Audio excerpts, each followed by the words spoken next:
Okay, up next is another one from Ballykilcavan Brewery. This is Binborn Pale Ale, one of their first ever beers. It might actually be their first beer that they ever did. I can't actually remember, if truth be told. Anyway, Binborn Pale Ale up next.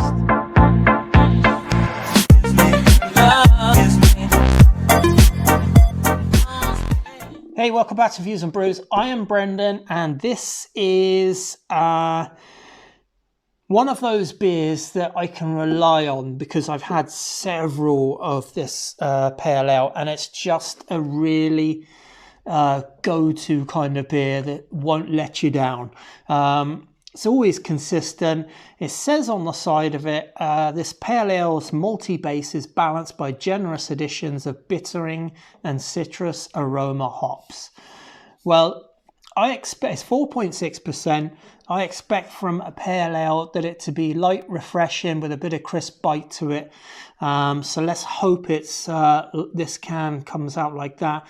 It is brewed with barley and water from the farm. Farm's been going since 1639 and handed down through multiple generations. And Binborn is one of the barley fields out in the farm, which they used to, they originally, and they probably still do, they malt their barley, and they have a little bit of a hop garden going on there.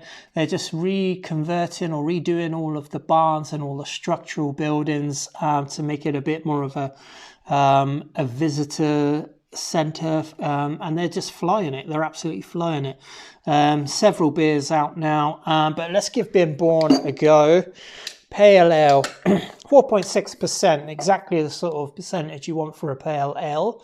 I did a Google, which I was surprised at the answer, but now I'm seeing the colour of this beer, I'm not surprised at all. It never really occurred to me before, but when I sort of did some research on the malts of this beer, you can see that it's not just a pale ale malt in there. What they've actually got is they've got pale malt in there, but they've also got crystal malts. So there's some caramelized malts in there. So that's going to give you a bit of sweetness, going to add to the body. And there's also amber malts in there, which is going to add to a bit of aroma as well. And the colour. And the colour really shows it off. Now, it's crystal clear, quite vibrant carbonation, and a nice sort of off-white head of foam on top. I can smell the malts. I can smell that crystal malt. It's unmistakable. Actually, the amber malt is probably mixed in with that. It's very similar to the beginning of a very tame German style aroma profile. So you take it to your nose, and some of those aromas that you get in German Bock beers, malty beers that they have, what do they have? The Lent ones, the strong beers, dark beers. Some of those beers has similar profile on the nose to this in terms of malt. What does it say about the hopping for this? Citrus and bittering. Yes, pale as malty base and citrus aroma hops and bittering. Okay, so yeah, there's kind of like a toasty bready sort of note to this. Not hugely. It's very cold, this beer, I should mention. It's been out in this granny flat where I'm sat now.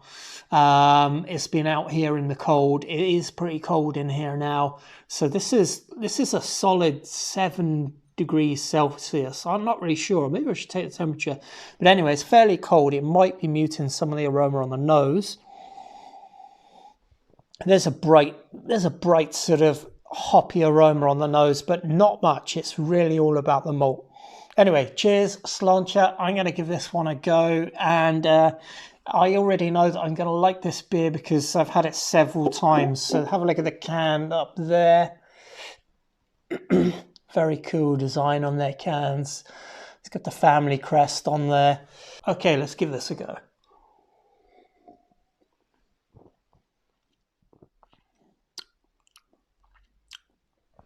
Very malty, very, very malty. This is a pale ale that has that citrus balance. And a lot of amber ales, you'll find that there's hops that balance out. There's like a citrus hop element in them to balance out the amber malt.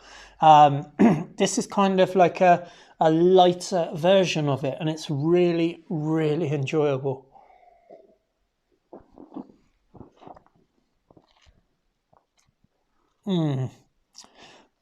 I think what I really like about this beer, which I hadn't really noticed before, I like the addition of crystal and amber malt on top of pale. All pale ale beers don't have to be American in a sense that they are, 5 shades of crystal clear and, packed with hops and triple dry hopped at the end. This one has a nice medium to light bitterness, and it has a real malty foreground to it. But it also it's not taking over the beer, but yet it's fairly strong.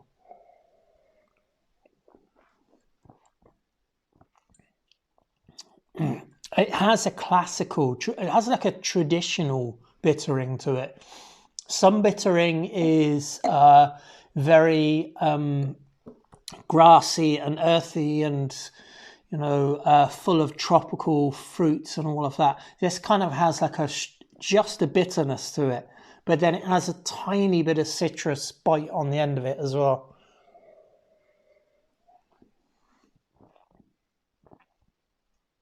And the more I taste it, the more I can get that citrus. I actually think there's the perfect amount of hops in here.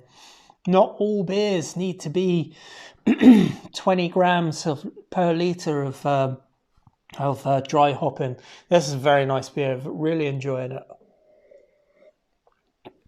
I would say this beer in particular, because it's a malt forward beer, it is balanced out by citrus hops. I get that. But because it has a malty element to it, I'd say it would go really well with food in particular. There's not much else to say about this beer. It's a brilliant colour, brilliant aromas and brilliant flavours. And if you're out and about, I've had several of these. I've bypassed beers that I haven't had to pick this beer up. So that's very rare for me.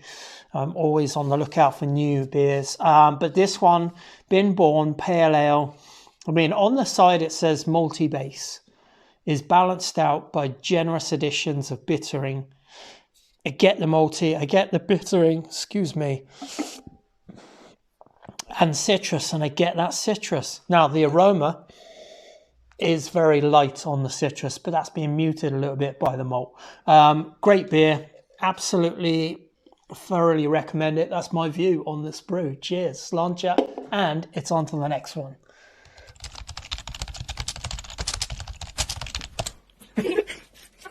And then